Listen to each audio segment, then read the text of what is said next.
السلام عليكم. النهارده هنتكلم عن تراجع مستوى فنان مشهور جدا في الفترة الأخيرة. اللي سجل الفيديو ده عربي مسعد في قناة السيناريو، إعداد أحمد كرم. وبداية سيناريو النهارده عن فنان محبوب وهو محمد هنيدي، النجم المصري الكوميدي الكبير جدا. هنيدي عمل أكتر من 100 عمل بين أفلام ومسرحيات ومسلسلات إذاعية وغيره. وهنتكلم معاكم عن أبرز مراحل ومسيرة هنيدي اللي لسه مكملة لحد دلوقتي. يلا بينا. البداية الصغيرة قبل الشهرة. محمد هنيدي دخل عالم التمثيل في وقت ما كانش فيه فرص كتير للشباب، وكان اللي مسيطر على الساحة هم النجوم الكبار زي عادل إمام وسعاد صالح ونور الشريف. لكن رغم كده هنيدي ما استسلمش وفضل يحاول وياخد أدوار صغيرة علشان يبدأ يحط رجله في المجال. في بدايته ظهر في فيلم اسكندرية ليه سنة 1979 مع المخرج الكبير يوسف شاهين. الدور كان صغير جدا وكان مجرد بداية، لكن اللي اتفرج عليه لاحظ ان عنده كاريزما مختلفة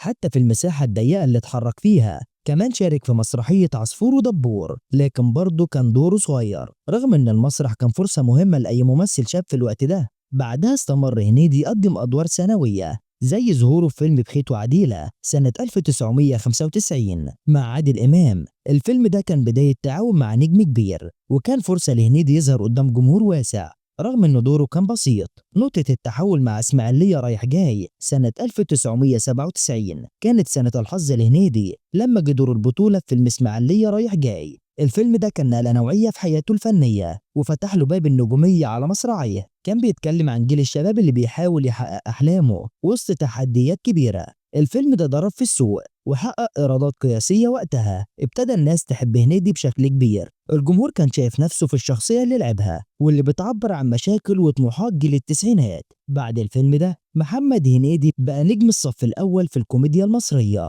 النجاح المستمر مع صعيدي في الجامعة الأمريكية سنة 1998 كانت خطوة تانية في رحلة صعود هنيدي لما عمل فيلم صعيدي في الجامعة الأمريكية، واللي بقى حديث الناس وقتها. الفيلم كان بيعالج موضوع بسيط لكن مهم جدا في الوقت ده، اللي هو الفرق بين الثقافات والتعامل مع الفوارق بين المدينة والريف. هنيدي قدم دور الطالب الصعيدي اللي رايح يدرس في الجامعة الأمريكية واللي بيتورط في مواقف كوميدية بسبب اختلاف عادته وتقاليده عن المجتمع اللي هو فيه. الفيلم ده حقق إيرادات غير مسبوقة وكان أول فيلم في السينما المصرية يتخطى حاجز 20 مليون جنيه، وده رقم ضخم في التسعينات. النجاح الكبير للفيلم خلى محمد هنيدي يثبت إنه مش مجرد نجم عابر لكنه بقى ظاهرة حقيقية في عالم الكوميديا. سلسلة الأفلام ناجحة في بداية الألفينات. بعد نجاح صعيدي في الجامعة الأمريكية محمد هنيدي مهد الطريق لجيل كامل من الأفلام الكوميدية الشبابية، وفضل مكمل في تقديم الأفلام اللي بتجمع بين الكوميديا والقصص اللي بتمس حياة الناس. في عمل همام في أمستردام سنة 1999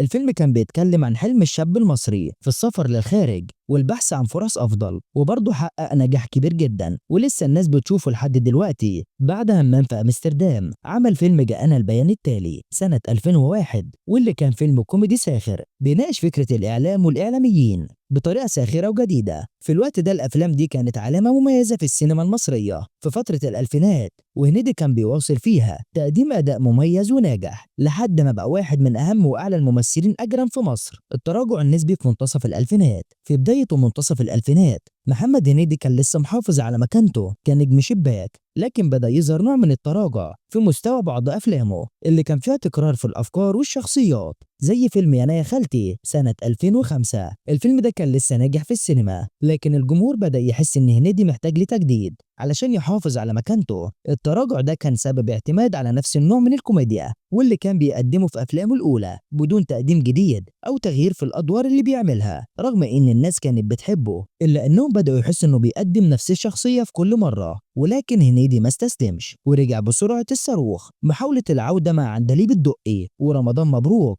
سنة 2007. محمد هنيدي حاول يرجع بقوة بفيلم عندليب الدقي اللي كان بيتكلم عن التوأم المصري والخليجي في قصة كوميدية. الفيلم ده ما حققش النجاح اللي كان هنيدي مستنيه رغم انه كان فيلم كوميديا جديدة نوعا ما. لكن الناس ما تقبلوش بنفس الحماس اللي استقبلوا بأفلامه التانية. بس في 2008 رجع شخصية رمضان مبروك أبو العالمين حمودة في الفيلم اللي كان ليه نفس الاسم. الفيلم ده قدر يحقق نجاح كبير والجمهور حبه، خصوصا إن الشخصية كانت جديدة والناس اتعلقت بيها. كانت شخصية المدرس الصعيدي اللي بيواجه مشاكل ومواقف كوميدية في مدرسة المدينة عشان هنيدي يبدأ تحدي جديد عليه بفيلم مش بيقدمهم كتير، التحدي مع أمير البحار وتيتا رهيبة. في 2009 هنيدي رجع بفيلم أمير البحار اللي كان من الأفلام اللي فيها مغامرات وقصة مختلفة عن اللي قدمه قبل كده، وحقق إيرادات كويسة. لكن برضه ما قدرش يكرر نجاح الأفلام اللي عملها في التسعينات وبداية الألفينات. وفي 2012 حاول مرة تانية بفيلم تيتا رهيبة. الفيلم ده كان بيجمع بين الكوميديا والعائلة وحقق نجاح معقول برضه، لكن لسه الجمهور كان بيستنى من هنيدي إنه بيقدم حاجة مختلفة وقوية ترجع لبريقه القديم. ومع كل ده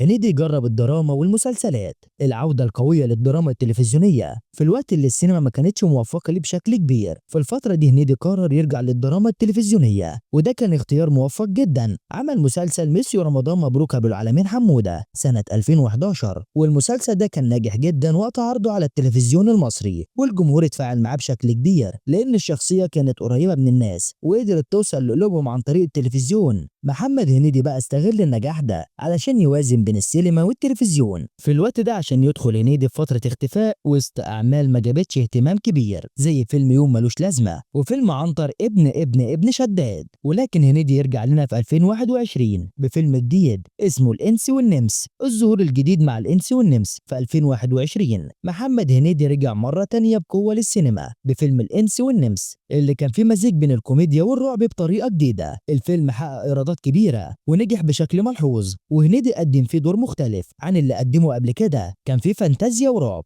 لكن بطابع كوميدي خفيف. الفيلم ده كان محاولة ناجحة من هنيدي لاستعادة جمهوره مرة تانية بعد فترة من التراجع، ونجح انه يثبت انه لسه قادر على تقديم الكوميديا اللي الناس بتحبها. بس برضه الصراع بين النجومية والاختفاء لسه مسيطر على هنيدي وصراع النجومية في العصر الحالي. على الرغم من تراجع شعبيته بعض الفترات، محمد هنيدي لسه يعتبر واحد من أهم نجوم الكوميديا في مصر والوطن العربي، وبيظل محافظ على شعبيته بين الجمهور رغم المنافسة الكبيرة من الجيل الجديد اللي لسه ظاهر على الساحة.